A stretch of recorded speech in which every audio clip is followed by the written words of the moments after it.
welcome to the Huntington Way Show, where we help parents navigate the educational maze.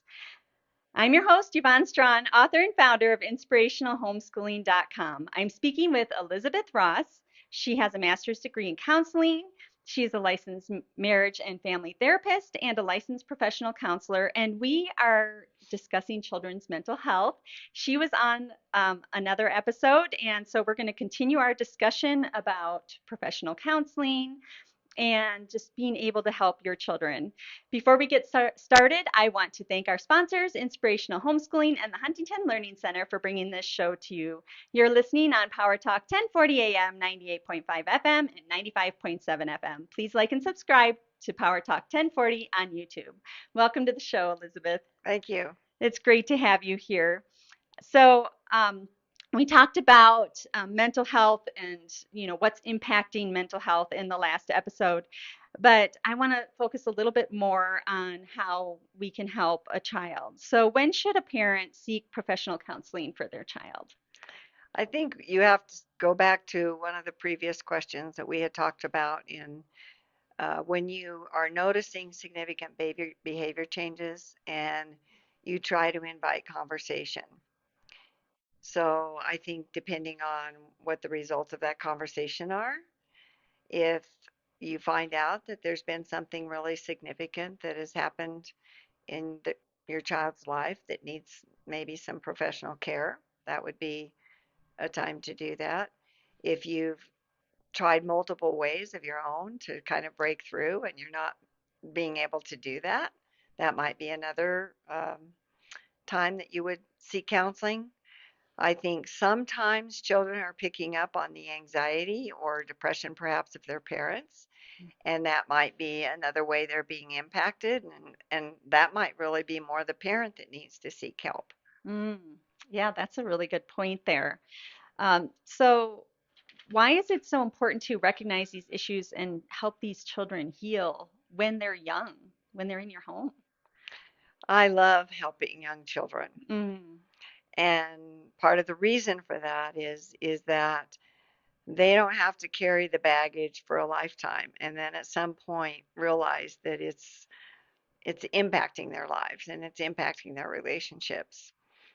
It took me a lifetime to figure that out. And so when you help a child and you are able to intervene, especially on a trauma experience or grief experience, something that's been really difficult for them, they will heal pretty quickly mm, and the issue can get resolved, um, where they then are just free to go on and to be the children that they are. So no. it's really important to catch it early, and I applaud the parents who are willing to do that.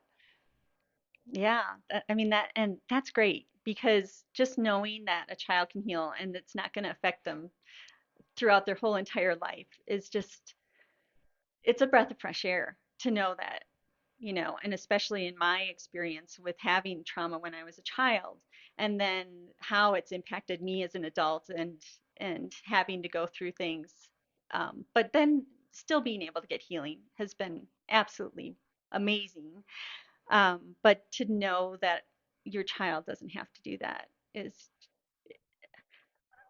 there really are no words, I guess, for that.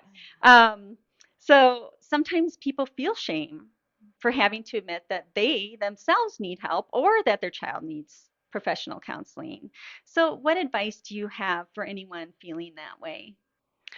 Well, first of all, I want to validate those feelings. I think they're understandable. We end up um, feeling like we have failed our children. Mm-hmm. Sometimes we are just disappointed in ourselves that we weren't able to protect them or help them better through something. And so we're dealing with that. Sometimes, honestly, it triggers some of our own unresolved Yeah. shame. So I think I love to tell people it's a courageous, bold step to take, and that God will always meet you there, Mm. and the outcome will always bring freedom. Yeah. Oh, and that's so true. I mean, just the healing that I've gotten, and it's just, you feel lifted and more who God created you to be. And just have a better life as a result, and the interactions with others, your family, everything. So it's so important to get past that and be brave. Yeah, be brave. um, so I want to talk a little bit about schools because this is kind of a big thing going on today. Children's Mhm. safety and school transparency are top concerns for nearly half of American parents, according to StrideLearning.com. And 81% of parents say they wish they knew more about what was happening in their children's schools. Parents are concerned about not knowing what their children are being exposed to when they're not present. And so, what do parents need to look out for if their child is attending school and, I mean, they're not present? That's a great question. I think more than ever, parents have got to be proactive and highly involved in their child's education. When they're going to public schools, there's a lot of shenanigans going on these days, and I just feel like um, you have to be proactive. You have to ask questions. I think one of the really big questions to ask is, are you asking my child to fill out a student survey? I've found that this is one of the ways that they are filtering students into counseling at the schools, and this is where they're uh, encouraging their agendas. And Mm. so I feel like it's a fair question to ask, and if the school does is giving their child student surveys, and this starts in elementary schools, Oh, wow. that they should ask to see a copy of it. Hmm. And if they don't want their child taking the survey, I think they should make that known. There are schools have different programs where you can opt in or opt out of some of the things that they want to teach, but they don't always make that known. And I think it's really important that you ask, are Mm. there opt in or opt out programs? And if so, what are they? How do you notify the parents? How would I know? If there's a program that maybe I would, or curriculum that I might not want my child to be a part of, how would I know? Right. You know? Hmm. So I think that those are really important. I think it's really important to be willing to ask about course curriculums and to find out. I mean, just be involved and go to school board meetings and stay on top of what's happening in your child's school. And if you don't like it, use your voice. Yeah, absolutely. Now, are there conversations that parents can have with their children also when they come home from school? What kind of conversations should they be having? Are you talking about in general or? Just trying to figure out what's going on as well, like be involved with school, but also like how are they being impacted by what's going on at school? What kind of conversations? How can they start a conversation about those types of things with their children? Yeah, I think that um, it's really important to just think about what, maybe just focusing on what brought you joy today, Mm. what brought you sadness today, um, instead of how was your day? Oh, right. Because when you ask those questions, they're going to say, oh, it was fine, Right. Yeah. right? So if you find ways to enter into conversation with them that would just give them a place to tell you something fun, or maybe tell you something that was troubling them, I think that's important. I think it's important that your children also know that the school doesn't have a right to keep secrets from Hmm. parents. Yeah. And there are times where children are told they're not to share things that are happening with their parents, and then they're afraid to do that. So I think it's really important that um, children know that they can tell you anything, and you're there to help them navigate it. Yeah, that's great. So, if parents realize that their child has been exposed to something or is currently being exposed to something, or they're confused, um, what action should they take? Well, I think it starts with exploring it enough with the child to get a clear understanding of what's going on. Hmm. If it's a case where you can again help your child have a voice and be proactive in their critical thinking and all of that, that you help them do that. It might be something that's beyond that, and then I think it's up to the parent to go to the school and get to the bottom of it. No matter, I think as an educator, they always want you to start with the teacher and go up the chain of command. And I think that's the right thing to do. So I think you go talk to the child's teacher, you let them know that there's some concern. Please tell me what was going on here so that and then just go up the chain of command if you're not getting the answers that you need. Okay, wonderful. Well, thank you, Elizabeth, for sharing this. When we come back, we'll talk a little bit about more about the mental health with children. Thank you for joining us.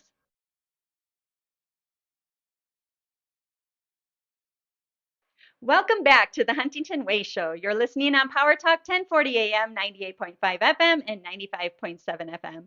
I'm your host, Yvonne Strachan, and I'm speaking with Elizabeth Ross about children's mental health. We just finished talking about the transparency in schools and how this is impacting parents. So, Elizabeth, sometimes parents can be too trusting of others. We're too trusting of schools, and sometimes neighbors and other people as well. What parameters should parents consider implementing to better protect their children from exposure to something that might cause them mental anguish? Well, those are great questions because it's finding that balance between not being overprotective with your child, Mm-hmm. but also being aware of their circumstances and the places that they are. So, um, in this day and age, sadly, I think it's very hard to put your faith and trust in just the schools at large, like just, oh, yeah, they're trustworthy. I can trust my children to be in a safe place during the day. I don't think that applies anymore. And I think that, again, it just goes back to being in tune with God first, into yourself and into your child, because that's the way that you're going to understand if they're in environments that are not good for them. And I don't think you should have a carte blanche. Oh, we're going to trust this group of people. Mm-hmm. And I think it's really difficult, just sadly, that you can't necessarily trust neighbors. You can't necessarily even trust your own family. Mm-hmm. I'm not saying that to put fear around all those relationships, but be aware. Boys and girls shouldn't be playing in closed bedroom doors by themselves. Mm-hmm. We shouldn't you we just have to really be aware about what's going on with our children. And if you're going to let them be in someone else's home, especially if you're letting them spend the night somewhere, you need to really know that family. And oftentimes children don't really feel that safe spending the night in other homes. And I think that that's worth considering whether that is really safe or not. Right. And even if they are friends with somebody, there's still a whole family of people there and different devices and things that people, Exactly. different screens, different parameters that you may not necessarily want your child exposed to. And then if they are, you may not ever know that they've been exposed to that, or they might be embarrassed to tell you, and then you have to look for those signs that we were talking about. Well, I have countless stories of people that, of all ages, and genders that have been exposed to pornography, for example, Hmm. through the environments that they're in, Hmm. and not anything that necessarily parents would be aware of. But it puts them on a really bad trajectory with that. Yeah, that's so sad. But yeah, just being aware Being and aware. having the protections and the thoughts, Hmm. and Hmm. sometimes too, putting those parameters and having those discussions with the other parents is like, we do not allow this, we do not allow that. These are some of these parameters, and setting them up, and having those conversations can be helpful, I would think. Absolutely. And I think also, again, this is where it's so important that you have taught your child to be confident in themselves, Hmm. to have a strong voice so that they can stand up for themselves if they're in a situation that they know is compromising. Again, countless stories of people that have little children that have tried to say no to another child and it hasn't worked. Hmm. Um, and it's that place of teaching them you can run out of that space. You don't have to stay there. You know what I'm saying? Hmm. It's really teaching them just how to be strong and have a strong voice and to be confident in what they know is right and wrong, and and to stand on it. Yeah. And then also having that authority to teach them what's right and wrong and then relating it to the Bible, like we were talking Absolutely. about. Yes. So, what if a child is exposed to another authority figure and that authority is conflicting with you as a parent? How would you address something like that? Well, I think again, what probably is sad is that parents aren't fully aware that they have the absolute authority over their children, and they're even the parents are being taught differently than that now in the system, in the school systems. But God gave you authority over your children, period.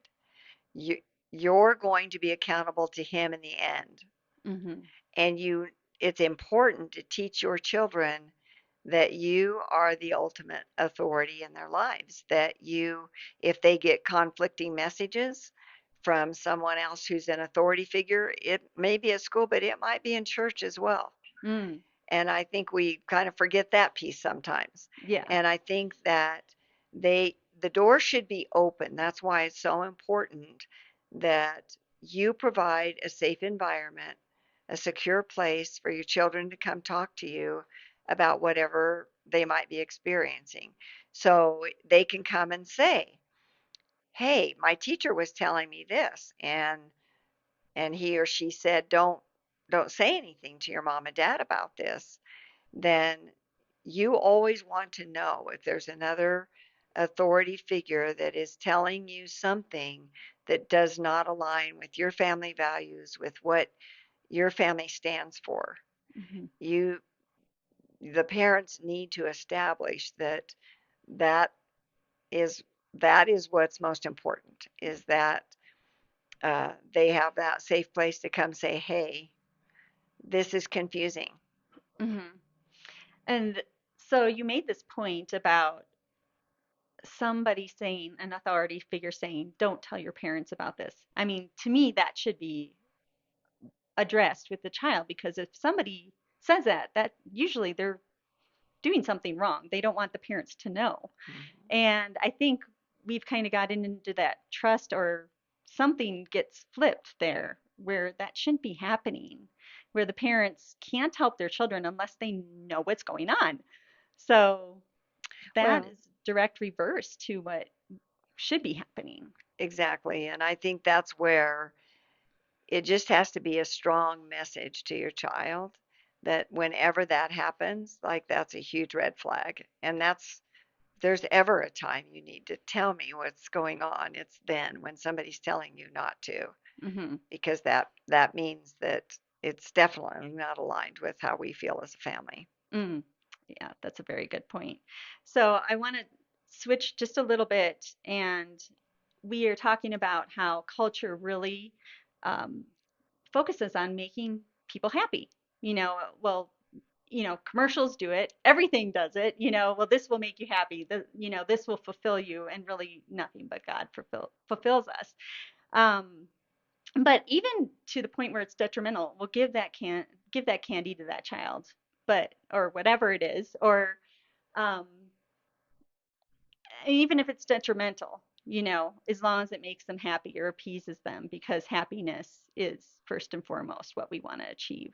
Um, can you speak to that a little bit? Yeah, sadly, I was just reading something the other day. In fact, it's in a source I'm going to quote later on, but they were talking exactly that when you ask parents what do you want the most for your children, it's so they're happy and successful. Mm, Well, it's not about happiness at all. I mean, that is not the goal. There's so many ways to misconstrue what happiness is, and they could be very much led astray. And if it's all about making me happy, well, then this makes me happy. Why can't I do that? mm-hmm, Well, there's a lot of reasons that you can't do that. mm-hmm, Okay, so it's not about that. The Bible talks about joy, and joy is an inner experience. And you can have joy in the midst of sorrow and grief and everything else because it's the joy of the Lord. We want to experience that. But the culture, yes, is totally changed. And then it's all about appeasing the child, making the child happy. Um, and that creates a very false message about what life is really about. Hmm. I was talking to my husband, and he's like, he really made this point that just hit me in the head. He's like, well, if you're really trying to just appease people, like what makes you happy? He's like, well, look at what Ted Bundy did. It made him happy, but that was 100% wrong. So we really do need to be careful what message we're sending our children. I mean, I know that's really off the charts, but I mean, it's a point. Um, so what action do you suggest parents take if they realize that they have been exposed to topics or have been told, don't share this, and they're confused and you just want to help them? I mean, I guess it depends on like how severe it is, what kind of help you're going to get them.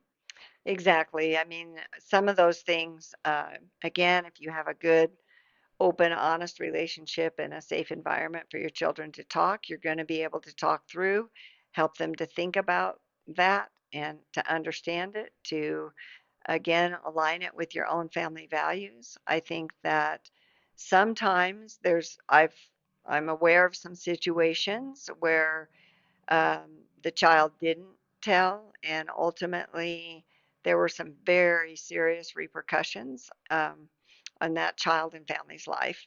And I think you have, perhaps you need to seek professional help. And I'm aware that people are really afraid to seek professional help right now because professionals are not allowed to do certain types of therapy according to the state of Colorado. Mm, Your 12-year-old has absolute confidentiality, meaning that whatever they share cannot be shared with their family. mm, There's a lot of concerning things there, and that's why you have to, if you're going to seek professional help, you have to vet mm. strongly the people that you're going to take them to, because that can create a whole new realm of problems that you weren't expecting. Yeah, and that's true. And I've seen it. One of my cousin's Yeah. kids, and I'm like, oh, it's so sad, but it's so true. So, you have some wonderful encouragement, and I would love to give you an opportunity to share that, your Well, there's message. just this quote that kind of stuck out to me because, God didn't promise us happiness. Hmm. Um, what is for certain is that we're going to suffer, we're going to experience sorrow, because you can't be a human being and not experience those things. So, this is just a quote from the book called Building Bounce, which is a book about building that joy center in your brain. It talks about things for children and for adults by Dr. Warner and Stephanie Hinman. And so, it's really our place to help grow their capacity and strengthen their emotional immune systems. And I thought that was a unique way to refer to how you build that part of them. But it said children who learn that they can experience hardship and be okay will be less afraid, more adventurous, and more equipped.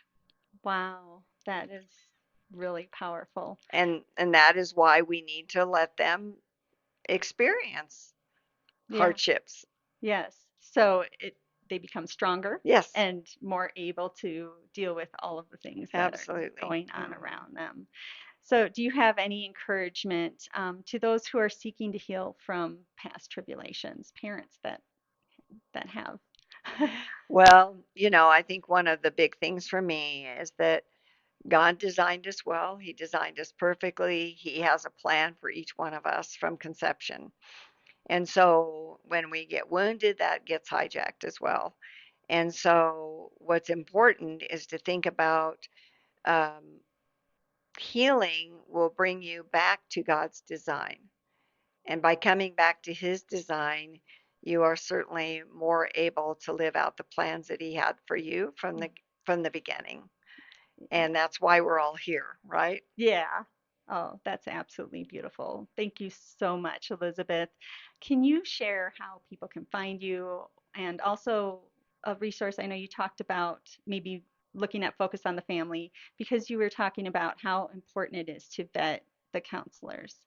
Yeah, that's one of the things I really do like about Focus on the Family. They have um, a list of therapeutic resources, and they're across the nation. They're not just in Colorado, and they are according to their areas of expertise, Mm-hmm. and they've been highly vetted.